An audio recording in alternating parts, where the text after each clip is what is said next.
বিরোধী দলের বেঞ্চেও মুক্তিযোদ্ধা রয়েছেন। আমি নিজেই রণাঙ্গনে দেখেছি গাজী নজরুল ইসলাম সাতক্ষীরা, তিনি একজন মুক্তিযোদ্ধা। Please continue.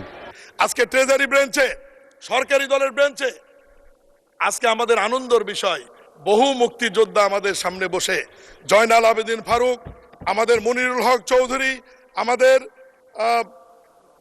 স্বাস্থ্যমন্ত্রী সাখাওয়াত হোসেন বকুল সহ অ্যাডভোকেট ফজলুর রহমানের মতো প্রথিতযশা স্বনামধন্য মুক্তিযোদ্ধা, আজকে গয়েশ্বরচন্দ্র রায়, ইকবাল হাসান মাহমুদ টুকু সহ অনেক প্রথিতযশা স্বনামধন্য মুক্তিযোদ্ধা আজকে সরকারি দলের বেঞ্চে উপস্থিত, যেটি বিরোধী দলের মধ্যে খুঁজে পাওয়ার কোনো সুযোগ নাই।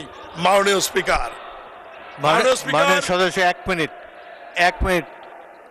বিরোধী দলের বেঞ্চেও মুক্তিযোদ্ধা রয়েছেন। আমি নিজেই রণাঙ্গনে দেখেছি গাজী নজরুল ইসলাম সাতক্ষীরা, তিনি একজন মুক্তিযোদ্ধা।